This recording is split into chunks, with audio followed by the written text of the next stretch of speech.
think, as we head into picks and bans. We need to see a little bit better from LNG, who had an early game that was a bit passive, and RA were allowed to do quite a lot, snowballed the game, and LNG didn't get to have a mid-game that they did like in Game 1. They're back on the blue side this time around, and baiting the Varus first pick, of course, Assume already picked it last game, so I don't know whether there's a huge need to first pick it, but they might do it anyway. That's surprising to me because, yeah, it's not like RA could have picked it themselves. This is maybe one of those failures of adaptations towards Fearless Draft. Could you have picked up something more valuable elsewhere? Now, they couldn't pick the Tristana, they couldn't pick the Corki, which are two of the better mid laners. Maybe they just don't want to show their hand, but this feels like it's a...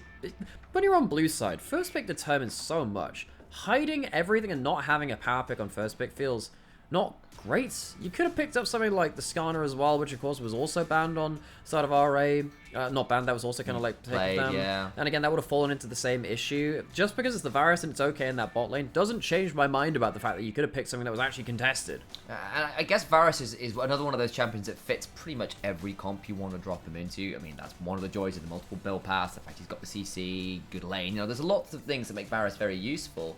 But it has meant that RA are very swift with the utility range options of the Taliyah and the Jhin, who've got such insane follow-up on potential side lane / skirmish options. The TF Leona from LNG was very swift, though, so for all the Varus first pick we've had our questions about, they clearly have a plan themselves. Jax locked in for Xiao Shu, very unlikely to go towards Xiao Hao, even though LPL had a propensity to put her towards jungle. In spring, it's basically all top lane now. It works well into the Thrist Fake, so you can avoid the gold card. I will say, if it comes down to a lane swap again, TF is better in lane swap than Jax. That means that LNG would have to initiate that, though, and I'm not sure they'd love to do that. So, I was casting NLC last night, and we did see a Jax support, of all things. I doubt we'll see it. It wasn't very good, but just throwing that out there, that some people have been hearing from some coaches around and about that Jax support's been attempted in scrims here and there. I was casting the Fruit Shoot 5-a-side league, and they tried out a new technique that which really impressed me, and I think that's really relevant to what's happening here in one of the best regions in the world. I was just saying ERLs have been trying it, and we've seen some of those picks go forwards. I mean, that's where Senna Wukong came from. I'm just saying, Amso and Tarek. Yeah, Jax support though, it's supposed to work like Camille, I think, is the idea. It didn't work, for the record, but just throwing that out there. I wonder why it didn't. Well, questions we have. They messed up skirmishing. Yeah, you can see that, you know, so LNG banning away some of the early pressure junglers away from Xiao Hao. They do have themselves that Taliyah. It could go in towards the jungle as well for Xiao Hao. I'd imagine it's towards Vikla in the mid lane. Again, he's fairly confident at that pick. And it's just banning away some of those more powerful kind of early skirmish and initiation, or half initiation in the case of Xin Zhao champions, away from Rare Atom. They lock in the Rel and destroy my anecdote immediately, which makes a lot of sense. It would have been a silly option. It was more of the anecdote. The fans of the Fruit Shoot 5-a-side league are going to be absolutely distraught at this. Thank you for kicking me while I'm down there. It's appreciated. The brand being offered as I'm going to drink my Fruit Shoot and be sad. You do this, Sam. You enjoy having your vitamins and your fluid intake. Brand come through. It was banned earlier in the draft. I shouldn't laugh while holding hot tea. This is a bad idea. I really feel like LNG have themselves a really good, again, point and click, someone dies composition. RA need to gonna have to work very hard with this composition to make sure that they engage when the gold card is flying, to make sure that the brand ult doesn't immediately eviscerate the rest of the team. Worth noting as well, this is going to be a TF mid lane, which has been, it's been a hot minute since that's been a regular occurrence. That's a good point. Yeah, that is a good point, actually. You said it's into the Taliyah, so you have global for global. Unless we got something like the Cassante mid from Scout, that could be the other thing from that, but I'd imagine it's going to be that TF. And indeed the Jax jungle as well. And it really feels like on the other side, that is going to be the Taliyah jungle, the only mid, I'd imagine. Yes, actually that makes a lot more sense, because right, AP jungle with the AD mids. Yes, you're absolutely right. I kind of blanked on that potential option. I was there with the Jax support flex, but not the Taliyah jungle flex. I don't know what's going on in my brain today. You just don't see it in the Fruit Shoot 5-a-side league. You just don't see it. Vikla is a notable Yone player. That's kind of what tipped us off towards that one. Yeah, of course. And what it means now is you have to play Twisted Fate into Yone. So the flex is being used on both sides. Cassante top lane and Twisted Fate mid lane means that it could be the... We'll see whether it is actually APTF. We've still seen the ADTF in mid lane from Angel. Angel is the TF mid player, and that typically ends up determining this kind of stuff. And it does... at the end of the draft, I feel like globals on each side, but Rare Atom with the Yone, I like that into their TF. I think that they've got themselves some good laning assignments right now. And Vikler, again, a player that has kind of had his stocks tumble over the last couple years after some very notable drops off in form, but at his best, he has been a very potent mid laner, and he's got a good matchup. He's having a pretty good series, all things said and done, and into Scout, who is very much the heart and soul of this LNG squad on a champion that's all about the playmaking. If you can take him out, if you can attack that global, LNG's composition could fall apart here a little bit in my mind. Yeah, I really think that while Talia could be at threat from Leona, from TF, from Brand, as soon as they get themselves onto the map, it feels like that Yone could also threaten the mid jungle on the other side. Onto the rift we go. Crowd at this point, a bit quieter. Gyos beginning to ring out, but I think the tension's setting in. LNG, not as confident as they were after game 1.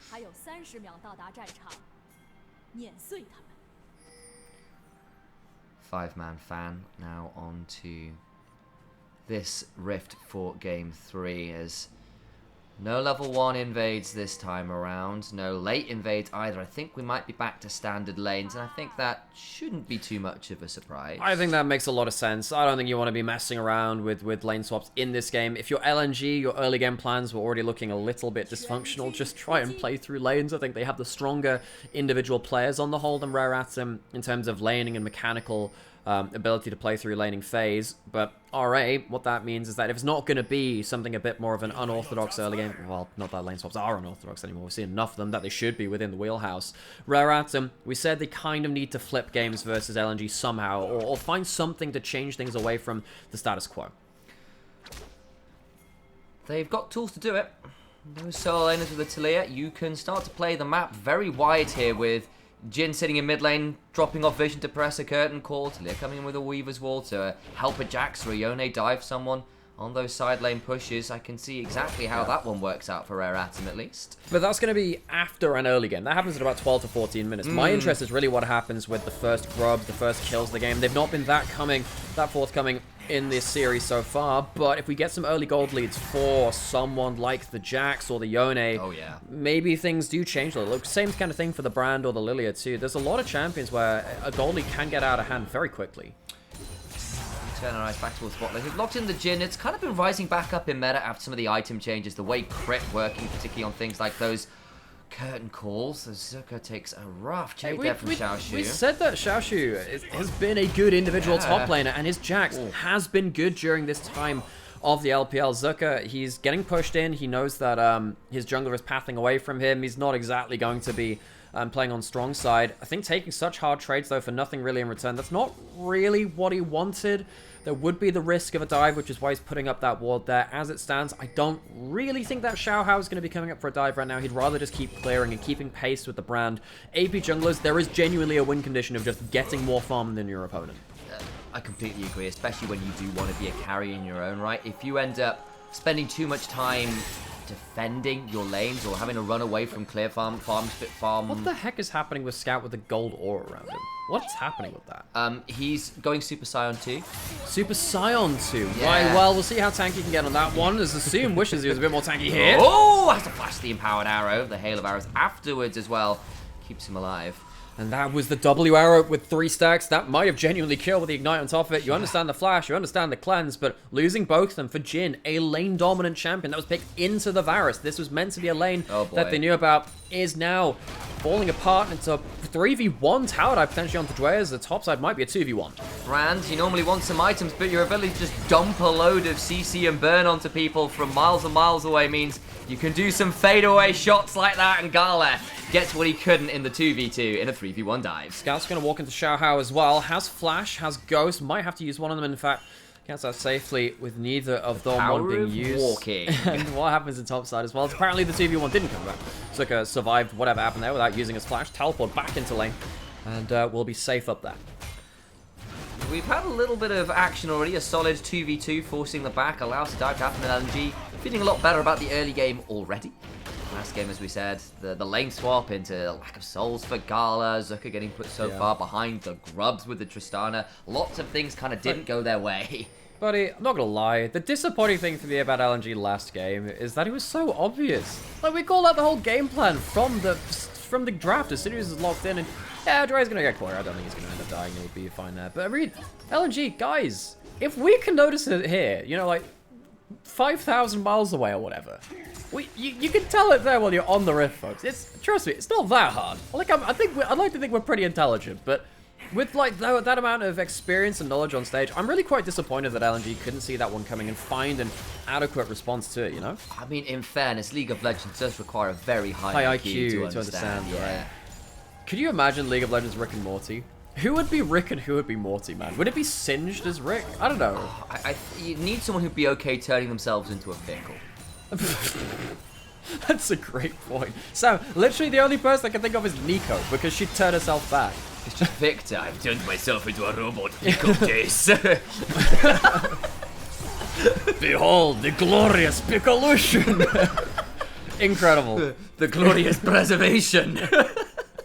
Oh, God, this is what happens in Game 3 of a series like this. Folks, again, no. like, we're not getting that much. When you have the AP junglers, I like seeing the team fights. I like seeing the compositions from AP junglers. The early games ain't that much, though, folks. It really is just about farming to your first item. Farming Fated Ashes, just a component before that as well. Farming to level 6 and not much beyond that point. Oh, jeez, Victor, I don't know about this game plan. No, no, you know what? I'm not even going to do it.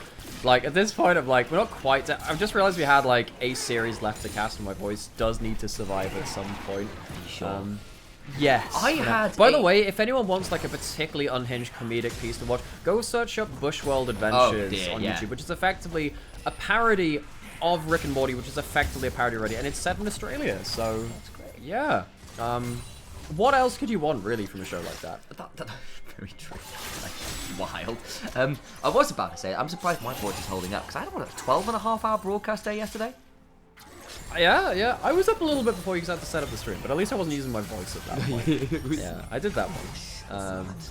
Yeah. Have we had anything? We've had Grubs go over to LNG and First Dragon to RA, but again, this is... in this kind of game, when it's standard lanes for LNG, you pretty much know you're going to get, like, maybe 1 or 2 kills. Anything more than 2 kills early game for an LNG game is a lot, and you're going to get a trade of objectives, and that's kind of it. Like, there isn't really much else that happens in these kind of games. And I think LNG are going to be relatively happy with this game going the way it has, because particularly for people like Brand, you've got Fated Ashes in level 6, and your ability now to turn into the greatest vacuum cleaner known to League of Legends is absolutely unreal. It's like, oh my god, Henry the Hoover on Summoner's Rift? Are you kidding me? That's a superstar. Did you ever watch that one? Russell Brand clip? No, Yeah. Russell Brand. It's Russell Howard. Oh, not Russell Brand. Oh, yeah, that's no, definitely not Russell Brand. Yeah. No, the reason I thought that is because we had Brand in the jungle. I'm like, that's the only Brand I want to be hearing. Yeah, like, go. No, I did say that. Yeah, Henry Hoover. You know, the fame got to him. You know, yeah. That Hoover. It don't just be picking up dirt along the way. Yeah. It's picking up substances too. And then the Henry Hoover space changes as he absorbs glory. Maybe Brand will be like that with a bit more gold. He's got a Dark Seal and a Faded Ashes. I'm trying to move us away from dangerous territory, slowly but surely. Yeah. Just steering this ship away from the iceberg. Yeah. Did I tell you about it? It's not even really a conspiracy. Apparently there's quite solid evidence that the Titanic never sunk. It was actually... Yeah, where effectively... Well, okay. A ship sank, but it wasn't actually the Titanic. It was something which was painted over the Titanic over its other ship name, because effectively they wanted it to be an insurance scam. But they were like, well, this ship's kind of going to get scuttled anyway, and people are pulling out all their tickets from it. So let's just sink the Olympic instead. The Olympia. I think it was the Olympic from that. Anyway, where was topside? See whether we can see the iceberg crash into the HMS Xiaoshu. This tower dive can't sink, Here surely. comes TF. Alright, it'll be the 3v2, because Xiao Hao is here, but doesn't manage to zone someone off the tower. The damage back is pretty good. The W's not back on the burn! Is pretty good. Counter-strike, even with all the additional resists, just not enough. That's the globals, and we did say that Twisted Fate can be a flex pick between top lane and mid lane. Not many players are using it, and credit to Scout for surviving the early Yone lane. It can get rough as soon as Yone gets level 6. You can get pinned down there, but Vikla just can't keep him in lane long enough, and if you're going to pick the Yone into the TF as your last pick, you got to make sure that for the next ult or two, that Scout is kept in place. I'm kind of worried that Scout managed to get value out of this early game. Every lane is now winning, and RA, much like game 1, don't have an early game plan. They've just let this happen. You had the Yone. He was roaming up river, but couldn't stop him. Waits out the counter-strike to get the gold card. Brand burns them down. But this shouldn't have happened. You should have been able to call out the TF was on the roam, and you shouldn't be under tower like that. Xiaohao was there. I think they knew. It's just the response wasn't good enough as well. Like, usually, like that's part of the issue. That, look, they put the Weaver's wall down on time, but it doesn't block anybody off. The Taliyah doesn't come on the wall, so it isn't there to try and fight. I don't know. Yeah, and it really does feel like LNG get away with the easy play. And, you know, they managed to pull off a play a little earlier than they did in the first 2 games. They were kind of content to sit until mid-game in both games, realistically, and now in game 3, they get themselves more gold on the board. It's, remember, important series for both these teams. Whoever walks away with this one likely steals a march on going towards top 2 within this group. They share this group with OMG and Top Esports, who are actually playing currently. We'll zoom over to that series as soon as this game is ended. We didn't want to leave this one unfinished for you all watching this one. We'll zoom right over to that one. But RA already beat OMG, and it does feel like RA, if they beat LNG as well, yes, it is a double round robin, but they put themselves into a good situation to maybe get towards top 2. In this group, I would never have thought they could do that. When you look at things like, actually, particularly that top side of the map, Xiaoshu, Xiaohao, Vikla, they have kind of, they've not become household names, if you know what I mean. But we've seen, for people who've been following the players and the leagues and stuff, actually these guys have got something to them. Xiaoshu and Xiaohao particularly. Yeah. Vikla, maybe some more ups and downs. Yeah, exactly. But I bring Vikla up in those names because we have seen serious highs from the guy, but the issue's been the consistency, as stated. So I think if RA did put it together, those storylines become a lot more prevalent. But they've got to walk the walk. Xiaoshu has to leave this turret again. 6 grubs were just taken from LNG. Brand, one of the fastest taking them in the game. We saw Lilia do that in the last one from Xiaohao, and in terms of quickly clearing those grubs. And Xiaoshu trying to walk up under the tower again. Jue is coming up here. If you can see the bounce off the minions, that's the Brand tech. You hit something onto the minions and bounce it off with the extended range. Get some extra burn damage from the Blackfire Torch. Scout locks in a blue card instead of the gold one. That's completely fine. They basically called off the dive by calling up that blue card. Xiaoshu will get himself something, but loses, you know, half a wave to do it. Gold card's still coming in, trying to stop him from farming as much as possible. 3v3 here for now. The problem is it's not stopping Scout autoing the turret with 6 grubs, and this is ADTF. You do a lot of auto damage on base. I do, and you can really see that the ADTF has started to really take over for LNG. The W comes through. When Scout is on a champion with an obvious play condition, LNG level up so easily, man. Yeah. This team, whenever Scout is on the Azir, when he's in side lanes, it's been less meta. I think it's actually a big nerf towards LNG. When he's on Taliyah, when he's on the Twisted Fate, you can tell that he knows how he wants to play the game and rallies the troops behind him. Yeah, in game 2, well, he was actually on the turret and didn't work out well there. But the TF, a historic pick for him, working well. You can see it in the gold again. We saw this in game 1. This was the gold graph where the mid, the bot, the jungle, all getting significant leads, and that is fantastic news if you're an LNG fan. They are just casually up, what, 4,000 gold at this point? It's not even 14 minutes. There's plates to go yet. Yeah. This is a disaster for RA. And yeah, we have Herald up in a minute, which could absolutely break open maybe mid lane turret too. I think if you lose all outer turrets from RA, I think that's lights out. Oh, yeah. I think at that point, you can't use the Yone in a side lane that you wanted to because somewhere else is pushed in too hard. And it really does feel like it will open up the angle for Scout to just run anywhere. For Hung, the flash forward, flash over a wall as well. I think that's, you know, while Leona can't cross walls by herself, much like Nautilus, when they have flash and you're playing around Fog of War, you're not safe, especially when there's follow-up, which can go over walls, even without the flash timing as well. RA feels like, sadly for them, without the lane swap, without that kind of flip of that early game, they've kind of lost the plot on what to do early. I suggest viewers back home turn their eyes towards the middle of the scoreboard, because that is about 1,000 gold plus or minus a couple hundred gold for all of LNG. But might see if they can get something off of Zucker. Turn their eyes instead, perhaps, towards his bot lane turret. Zucker misses the Q3. Oh, Fake no! Steal doesn't work! But he might still die. No, Magna Storm not enough, and Zucker survives. Oh, right at him. Now, they might be able to redive in the next wave, but you can see because LNG are pushing in mid and top lane with Scout being able to roam to mid lane if they defend that too hard. RA have committed so hard to trying to get that dive block, which fails because Zucker outplays that they're losing across the map. It's going to be, what, 700 gold split between Hung, Wei Wei. Actually, no, it's going to be solo gold over to Scout, who's going to get himself fired up towards a fire cannon second item. He's going to get that entirely by himself. Look at the goal which comes through there.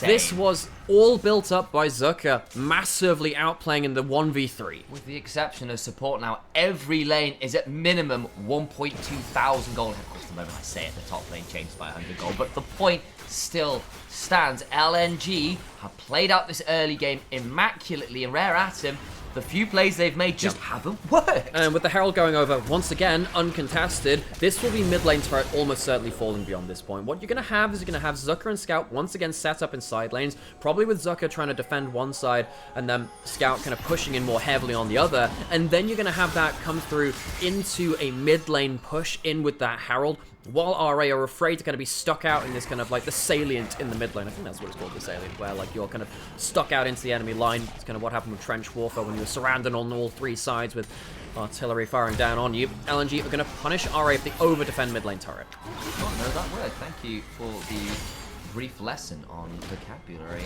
Zucker has kind of been just taking his lumps against the Yone and is kind of fine right now. It'll only change really at what, 2 items really, and a couple more levels for the Soul and Bound? The more I think about that word, I'm not sure it is that word, but I know Ypres in World War I was technically, that's why it was leveled, basically. That's the thing, if you're kind of stuck out into the enemy line, it's really bad when you're kind of in this kind of state, when RA just cannot overextend and get fired on from all sides. And with that inner turret gold being given over solely to Scout, he is very close to that fire cannon. When TF gets fire cannon, it's brutal. It gets even worse, folks. It gets even worse. Not to bring it back to salient because we moved on. Yeah. My understanding, I think it's like when you say like a salient point, like a really like relevant. No, I know truth that. one. Yeah, But I think I'm always aware there can be, particularly in English language, so many words that have so many meanings and get quite tricky. What doesn't have multiple meanings though is the fact that Dragon is spawning and everyone apparently wants to fight for it. They've tried to pick up Hung, and it's not gone well. The Rel is dead. The TF has pressed R, begins to summon on in. Vikler gets gold carded into Solar Flare, and he's got a really bad sunburn. Oh man, should have applied some of that SPF, and it feels like, yeah, alright. They just don't have the damage, they don't have the setup, they don't have gold anywhere. LNG in the 2 games where the early game has been relatively quiet, with RA not throwing early punches, has very easily settled in towards mid and late game. And of course this is very mid game here as well. Hung is going to be caught out a little bit in this brush because he has Leona with that Eclipse. Can't overforce too hard onto this one, they drop the Ignite.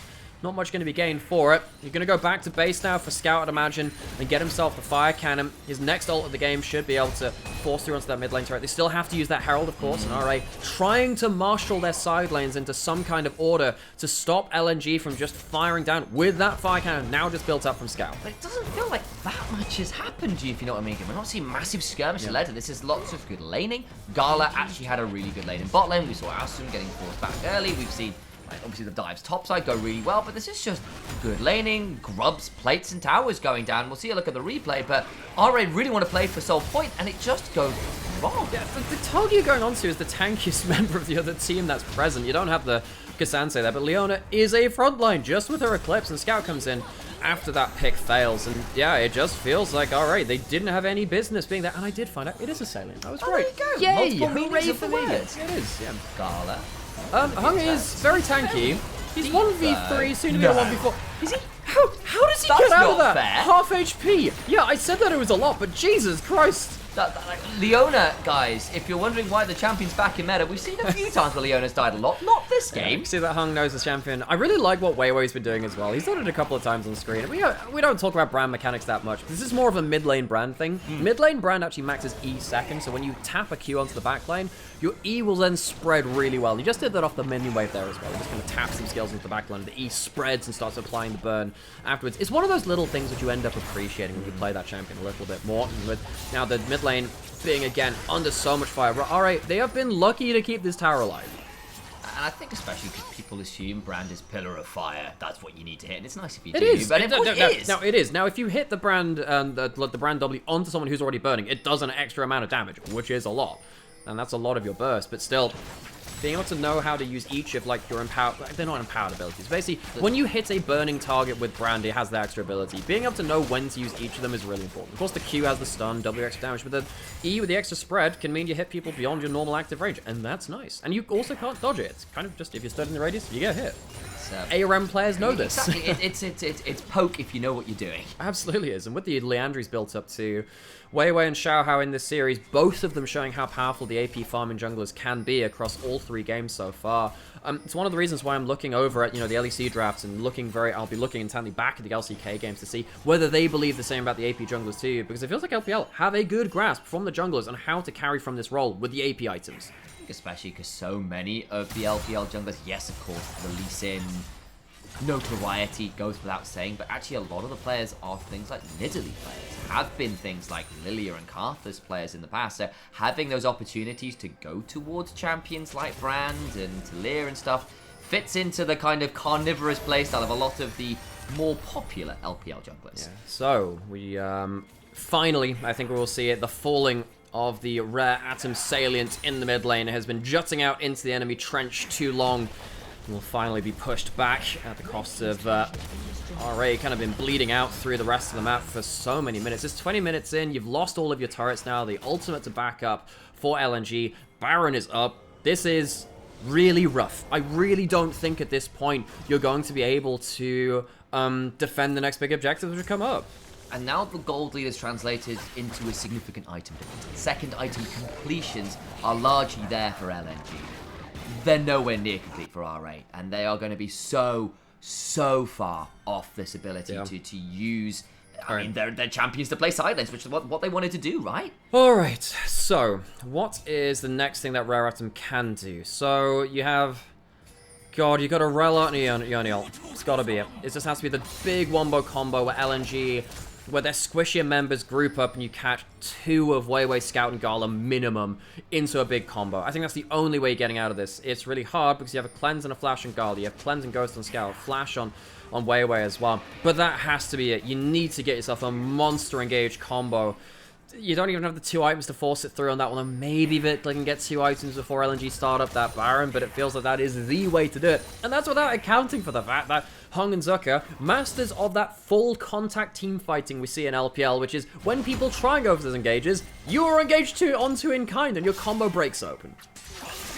Okay, so, RA, fight your way to 2 items. Use the fact you have 2 dragons to stall and begin to play the side lanes. You will eventually get to a point where the Yone and the Jax become pretty difficult to manage in the side lane. It's just so much harder to get to that point when the opposition you're normally fighting against has just come out of the door with a loaded shotgun. But you know. Yeah, they're bringing a lot to bear, and Rare Atom, they don't really have any ammunition like that's easy to use. It's very hard to set up, and they only have 1 shot at it too.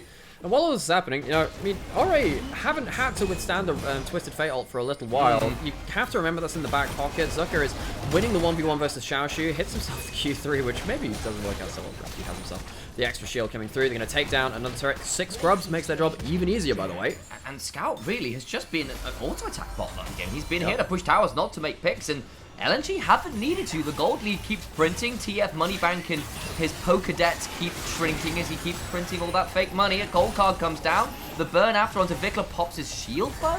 Yeah, and now remember they have 1 shot. Do they have any flank ward? They have 1. They might just go for 1 last play with this ward just on the left side of mid lane if they can get a teleport in time. But I think with the resets, well timed from LNG, can't even do that. There's no great ward in terms of getting into the enemy jungle and trying to come out through that angle. There are a couple of wards from Rare Atom around the Baron if LNG choose to start that up. That might make things work, and this guy the spectator's hovering over has to be the person that we're looking to see. If this guy gets a good flank and gets onto the backline, maybe with Xiaoshu with a big stun as well, maybe then we can see something. There's no stopwatches, at least on the side of the big carries of LNG, but there is a spell shield you got to get through from Gala, so even that is not completely clean slate. And this is, Vikla's doing fine in XP. It's up 20 CS and still down 2,000 gold off towers and just TF passive. That deck is so stacked against you. It is 2 items reached by Rare Atom, but it is while 3 items are on the table from LNG. LNG, they like to do things by the book. They do think they are the Gandalf of the LPL. Made fireworks. He did, but he also was not late, nor was he early. He ended the game precisely when he meant to. Which is exactly what LNG are trying to do right now. He also said he was delayed. Does that not mean he was late? He was there exactly when he meant to. I do not believe this misinformation. That is Saruman propaganda. Saruman the Many-Colored, as he's known now. Indeed.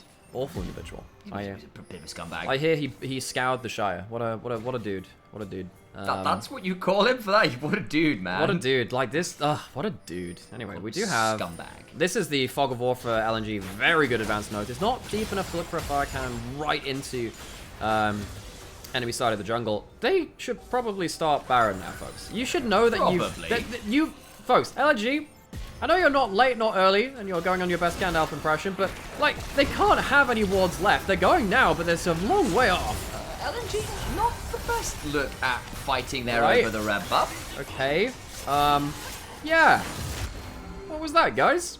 You can just start the Baron, by the way. You're actually quite tanky with K'Sante and Leon. You can tank this up for as long as you want. Should be able to at least bait out the teleports from RA. Zucker doesn't even need to be there at the start of the fight because I think Hung is so powerful. Just start the damn Baron already! Problem is, their forms haven't been signed in triplicate, and therefore they can't start. We know that they like to do things by the book. God. It's like when we were talking about the Ivern earlier, or the Maokai earlier. It's like have you made a decision on when to start Baron yet? A decision?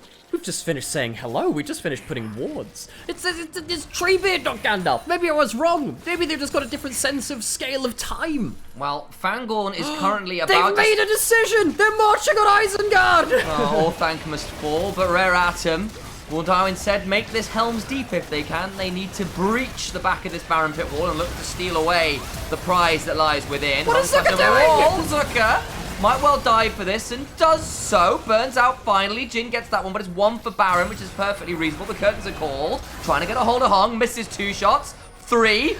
4th hits, though, and that'll be a second kill. Only the 4th shot hits, but that's the only one which matters. LNG! What was that Baron phase of play? They were so pussyfooting around it. Really scared to walk up to that objective. And much like what happened in Game 2, their Baron, even from that was from behind the game, was kind of poor. This one from ahead of the game by a massive amount. LNG, guys. You have got to start being more decisive when you have the power in your hands. Zucker comes through and just gets absolutely wailed on by double carries from Rare Atom. No, they don't steal the Baron, but the real disconnection in the shape of the team fight. I've been worried about LNG's team fights for a little while. I think that they're not as good as other, top teams that we see. I say other top teams. By top teams. I'm not sure I'm willing to call LNG a top team right now, but their team fighting's not been on the level of JDG, Top Esports, BLG, heck, even Anyone's Legend. And this kind of moment around the big objective setups is not helping them. They have a huge gold advantage. They have the Baron buff. They should be closing this game very easily. Flicker Bait's done for the Jax now. Jin actually gets a Zeal off that alongside another crit cloak, so is edging towards likely a rapid fire cannon, and maybe can start to threaten people like way a little bit more than they once have been, because Brand, of course, can be, for all he can dump out damage, often has to step up into range of other people to do so. Right. But Rare Atom are still going into Fog of War. Now, they did this around the Baron. Can they do this around the Dragon? I think LNG can again just force one of these fights. Hung has himself that Solar Flare and it comes through. Okay, cleanse out on a Soon, but now Zucker looking again at the backline. The W comes on through. Vikla. Shout to the backline. Vikla lands. A big fate to you. Wei needs to back away. Dead. Brand down. They're trying to get another one. They got Gala. They're going to get a third. And Rare Atom just win a team fight. 8,000 gold down. I think it was 10,000 start at the start of it. Oh my god, LNG! No. They might have just thrown the whole game. Baron and then Dragon. LNG cannot team fight. I can make you famous, says Jin, but for all the wrong reasons. LNG lose a fight against a team that should have no right winning anything. We just said earlier in the game, well, alright, they have like one shot where maybe Vikla gets a big ult and Xiaoshu gets onto the backline. They find that one shot. They're gonna get themselves a couple of turrets, get themselves the dragon, get themselves a lot of gold clawed back. And it comes off of, Vikla coming over the wall and catching two big people. It's not going to be Scout or Wei in that, but Xiaoshu cleans that up all the same. Xiaoshu gets through to a second counter-strike, which is absolutely key. The second one which comes up allows him to buy time from Scout. The Zhonya's then afterwards buys him his own life towards the end of it, and they walk away with a 5-for-1. That is unbelievable. Vikla getting over the wall, forcing the flash. Xiaoshu comes after, and the Jin damage, that was 6k, I think, by the time he was done. Now has a rapid fire and an additional crit cloak. He's on 90% crit right now. Now, who's glad we didn't switch over the Top Esports OMG series just yet? Because we would have missed this one. Remember, RA, we had a lot of criticism about their early game, but their team fighting has had something to work with in a couple of these games now. And if they were to win, they would go ahead of LNG within this group. I believe it's Group C, if I'm correct in saying that one. And RA would go up to a point where when it comes around to the second round robin, if LNG drop a stupid series to OMG or then lose another series to RA, they could end up going into Group B, the lower group, when it comes through to the second stage of the LPL format where, you know, you want to be in that top group, Group A, when it comes through to the Rumble stage. RA could be just stealing a march on it. And I'm looking at this now and I'm going, well, actually, LNG's team fight from Even isn't that great. They've got great pick, the TF, the Varus, the Leona. The Brand is a pretty good team fighter in his own right, I suppose. But you look at the other side, the Jax, the Yone coming from a flank, Jhin setting up from miles away to hit people that really don't want to be being hit by those late game curtain call shots. And LNG, this is something that we said, we made a joke about this in Game 2 about object permanence. When LNG, when flanks are in the game, because they can't see them, they just don't exist. Them. LNG, when they have flanking compositions, they still play front to back. They play it with LeBlanc, who's going through the middle of the team instead of around the sides. And in this game, you know, Xiaoxu with the Flicker Blades, if he ever gets into melee range, his second counter-strike and his leap strike comes up so quickly because of every auto attack reducing his cooldowns and his W as well. Xiaoxu is very, very happy to walk onto a flank, get into melee range, and follow up for a second big stun. If LNG don't find that flank, they are going to lose. Even though they're still 5,000 up, even though they still have themselves 2 dragons to the name as well, with the 2 mountain dragons being very important. I really think that if Xiaoxu, next time his flash comes up, gets into the backline, LNG lose the next fight, especially with Vikla having flash too, being able to get onto the flash with carries of LNG for another minute or two. There are some big moments when going to play around, and here comes the TF ults. Soon cleanses very well, being burned down, but they can't get in range to gold card him, and the Captain Jin's Jack. just not dying in the way he once was, down about half HP all the same. Does need to be a little bit careful. You know, I'm kind of sad this is a dated reference now, but that's a Captain Jack. The instant cleanse where it makes it look like he didn't even stop moving. It's something that Captain Jack of the Season 3 Jhin Air teams used to do. Fake used to troll him solo queue, by the way. They had, like, those two are weird, man. They just mess up each other every time they're in solo queue together. Faker just said, like, I'm going to play Alistair for Captain Jack, and I'm going to make this game very entertaining. You can see that Vikla walking forwards now. I'm not willing to pull that ult, but still, cleanse down from Assume is important, but that's another big ult from Scout, which hasn't led to anything. Alright. They're buying time for Xiaoxi's flash to come back up. They're buying time for them to get themselves another angle to get one of these big fights. Assume is kind of just fine now. You got the problem that we were kind of calling out in draft that never seemed to be relevant. The side lanes are going to be a nightmare versus a Jax and a level 17 Yone as well. It's taken 30 minutes, but yeah, Xiaoxu with the Flicker Blades is going to get so many cooldowns. And the big thing about that Jax is that you just managed to get so much pressure at 3+ items that even Zucker, who's done really well on an individual level, just can't do much against the Jax because of the matchup. We got that dragon in a minute. It'll be a Mountain Soul for RA.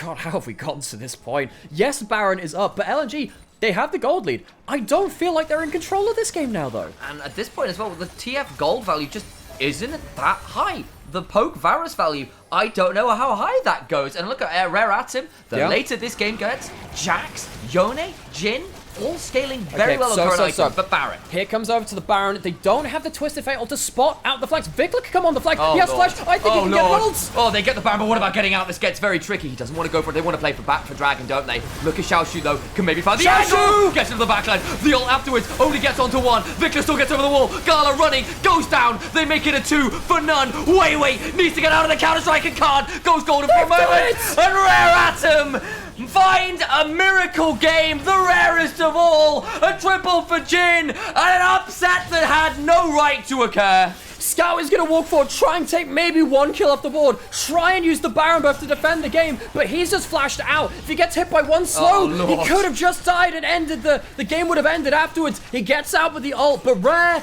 Atom bring the gold lead ever closer. It's not going to be the game, but it will be Mountain Soul and maybe an inhibitor. LNG fall apart around the Baron, around one of these big objectives yet again. Scout survives, but the rest of the army, those important members, just aren't there anymore. The artillery strike from Rare Atom, the flanking threats from Vikla and Xiaoxu are now, it seems, unmanageable. And somehow, Jhin has 7 kills Assume had a pretty awful game 2. This game 3, though, on the Jhin has been really important. And then the backline access has been absurd. I think LNG have chosen really poorly about the clumps they've walked into. I think that they've grouped up, and they've once again just not been aware of the flanks which are coming into them. They are just not good at playing around flanking team fights. It feels like they've been caught out too many times in this game. I think they're on a destination now, trajectory to lose this series. I think they really are. And that Jhin, I just watched him fourth shot that brand for half his HP. He flashed, went golden, was like, well, now I'm on top of a Jax. Oh dear. Now, the good thing is, Vikla and Xiaoshu don't have flashes. It does mean that those flanks are harder to pull off, but it is now a frozen hard onto Xiaoshu, which is going to be really, really important against most of these members. You can see that RA, they don't have the Baron. Of course, that was given over. By the way, RA might win this game without taking a single Baron. They might actually win with 2 Barons down, but with the Mountain Soul, with the Frozen Heart, and of course with Jue getting, you know, not as tanky as Leona, but still quite tanky, that can be quite important. Xiaoshu, I mean, he's pretty happy to just keep walking back. He has Zhonya's. This is an overforce. Coming down. They're going to now put Hung into a difficult position. The gold card coming on through this might still make this an interesting fight. The RA in slightly awkward position, but Xiaoshu still exceptionally annoying. Grandmaster's by running. Asum, though, hit by the Cassante. Finally get the right champion name. And Xiaoshu still in a 1v3. Winning out finally falls, but it will still be just the top lane as traded. And Xiaoshu using the Flicker Blades, basically like the old Shojin, getting the cooldown back on auto attacks very, very nearly gets himself through to like a 1v3 kill. It's a 1-for-1 of top laners, but that will be the end of the Baron buff from LNG. They've got no map advantage. The towers are almost even 5-4. The Mountain Soul from RA becoming so important. You can see how much of a problem Xiaoshu is on the backline. He has himself that Frozen Heart, the Merc Treads, makes it so hard with the extra stats coming through too. We might be getting ourselves down to, somehow, in LNG RA, an Elder fight towards the end of it. It starts with Hung going straight towards Xiaoshu. I think they've determined the fact that the Jax is too much of a problem if he's not the target. And they go forwards, but you know, you were talking about, well, what's the value of the Varus? The gold card goes into the counter strike, which doesn't help. And every time he auto attacks, he's getting cooldowns back. Even though he's, you know, the cooldowns aren't the shortest thing in the world. He gets a second counter-strike so quickly at level 18, very nearly makes his way to a 1v3 outplay. A very clean Mikhail's and then Shield of Daybreak combo from Hung stops that last auto-killing scout. Any other auto kills the TF there, and then Triumph gets rolling. Grass Prox keeps going, and Xiaoshu probably wins that out. So, we are getting to the point again where we start seeing whether RA, next time the flashes are up for Xiaoshu and Vikla, can make something very, very special happen. We have Dragon up in just under 3 minutes, Baron up in just under 2. Side laning with Xiao Hao on the Talia, with Vikla on the Yone as well. Can get towards players pretty quickly, flying over walls. They take down in a turret and they bring that gold ever closer towards even. We're getting to the point where we're actually going to have even items in a late game fight. And LNG, be damned, we'll have to find a way to teamfight or lose an unexpected upset series to Rare Atom. I was about to say LNG are teetering on the edge of throwing a 9,000 gold lead. It's too late for that. They are in freefall. That gold lead has been well and truly thrown. They need to find a way to arrest this freefall, or it's looking dire. They managed to get a pick onto Xiaoshu, but it was an even trade. And it took a lot of kind of smoke and mirrors to make it work.